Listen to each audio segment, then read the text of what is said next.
Hey everybody, it's Big John back again. We're going to see if we can get this 283 running today. So first plan is, got the new starter to put on it. We're going to do that. And then get the battery over here, get it rigged up. I got some gas for it. So the ignition in this truck is a little messed up.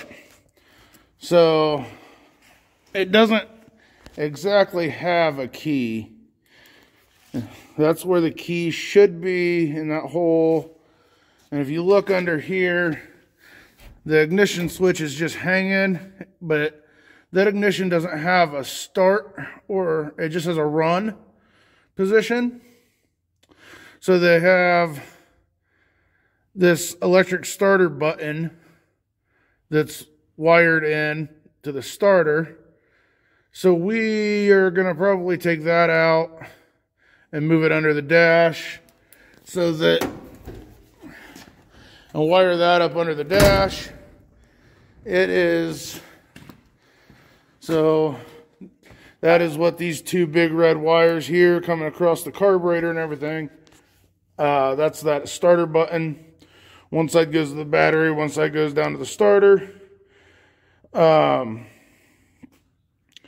Get that out of there and rigged up out here so that I can hit the button out here, play with the carb, see what because just me out here, it's hard to hit the starter in the truck and be out here at the same time. So I guess I'll come back when I got some of that done. All right, got the starter on. I got my starter switch wired up out here.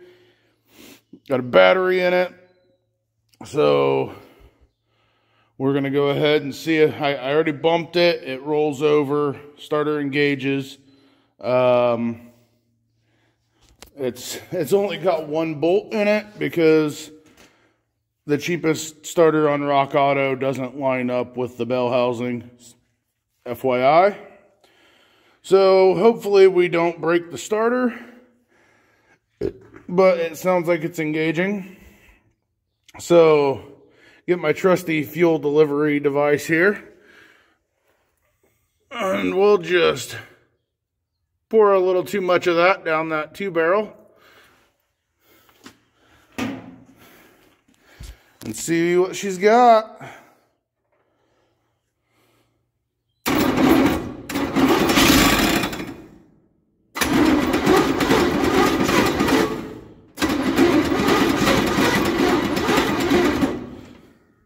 It tried to light.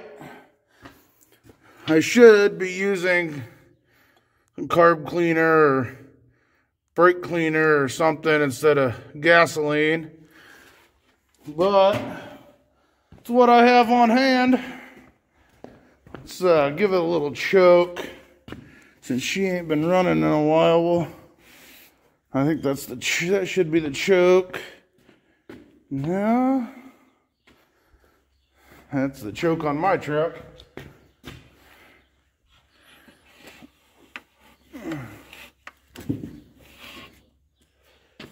Yeah, that's the choke.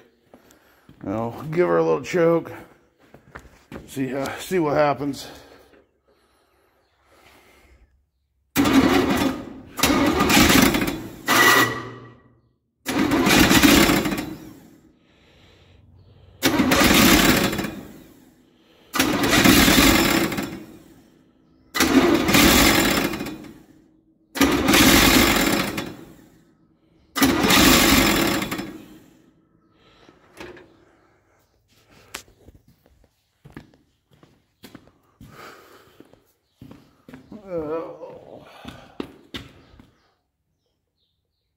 That starter does not sound good, but like I said, it's only got one bolt in it. I'm kind of waiting on the nose cone of it to break.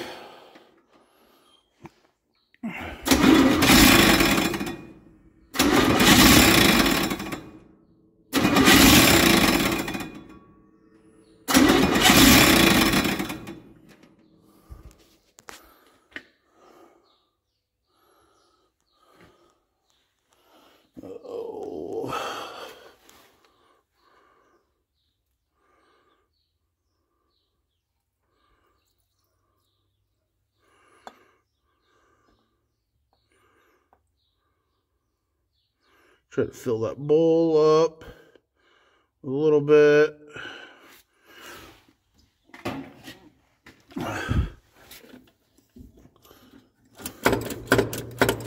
Give it a little squirter action.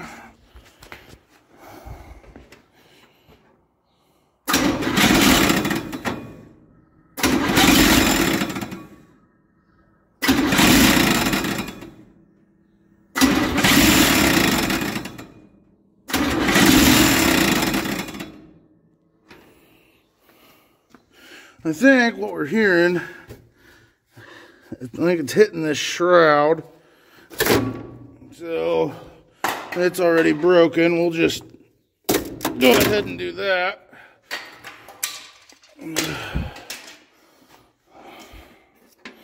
Make sure that's not what we're hearing. Yeah, that's it.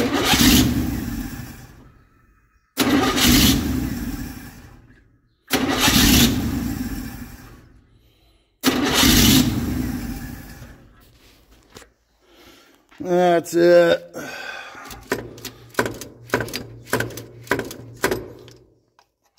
Close that down a little bit.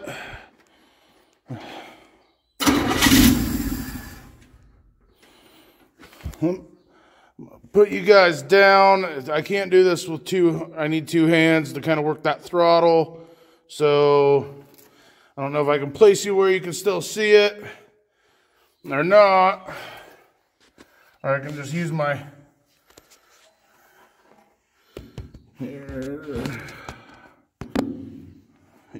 Yeah, I'm gonna have to come back. Alright, guys.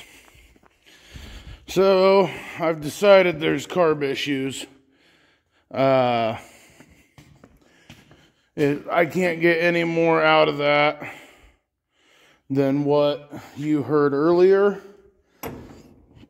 It'll just pop off for a second and then shut right down. And I'm not sure what's going on. I've checked about everything. I popped the fuel line off and turned it over.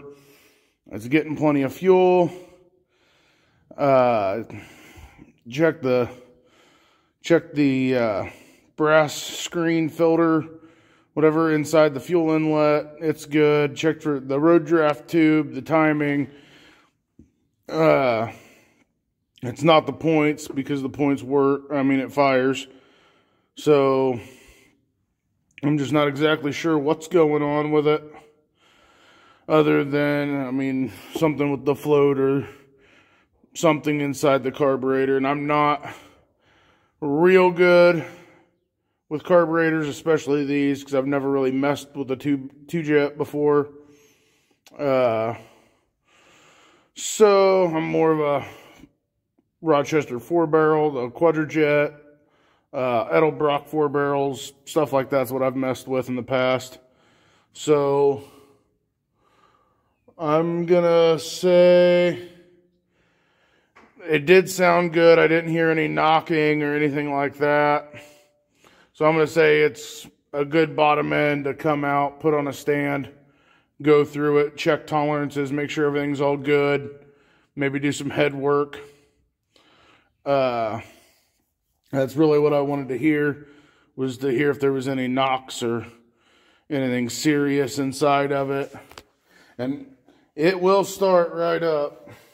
If I reach over and grab this.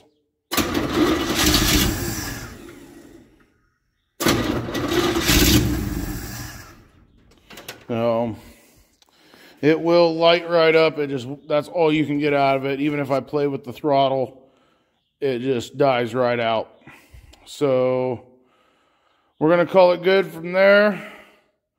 We're going to start taking parts off of it. And I'll walk you through that as I clean it out, because it's still got a bunch of crap in it. Like I said, I'm going to take those gauges and the trim piece off of the glove box and the glove box insert. Those are going to be some of the first pieces I take off. But we're going to save all the door handles, window cranks, door panels. The doors, This one's kind of rotten on the bottom. And that one is tweaked right about here, so it doesn't close right up there. But we'll be taking the hinges and the latches and everything off.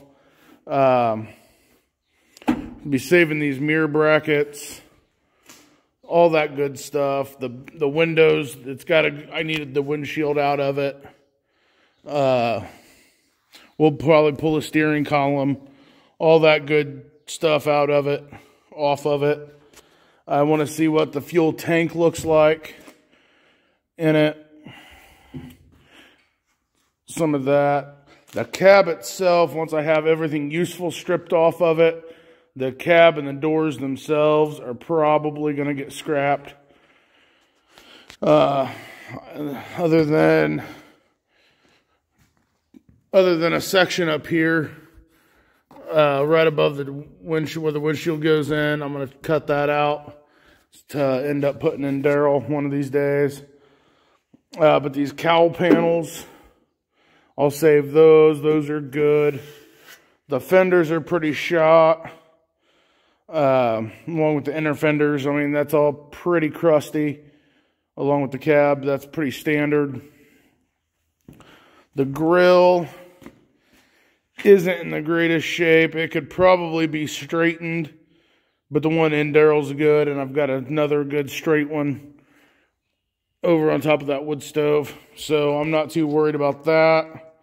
But we're going to be taking all the pigtails, connectors, all that stuff off of it, strip this down piece by piece, and what I can show you, I will.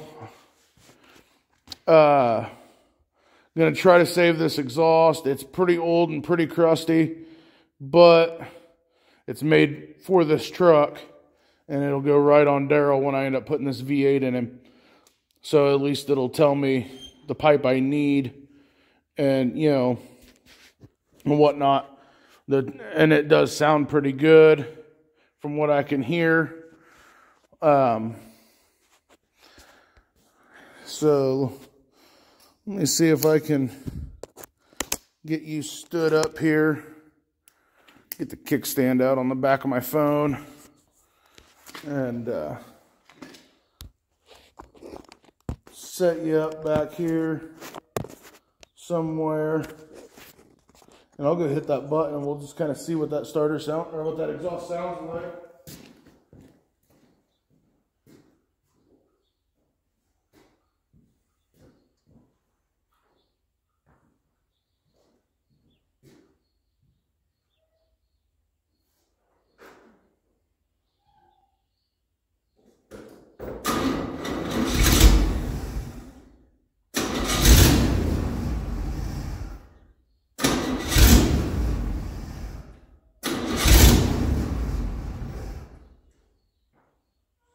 That's what we got to work with. It doesn't sound too bad from what I can tell.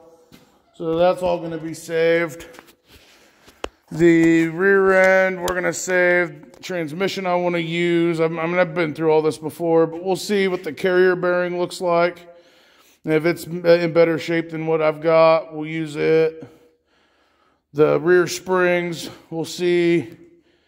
I'm going to put whatever spring pack has the most springs and the best springs. If whatever one has the most or the least amount of broken ones are going in my truck. So we're going to use quite a bit of parts off this and save quite a bit of parts off of it, put on the shelf. You know, you'll be along with me for that. Thanks for watching.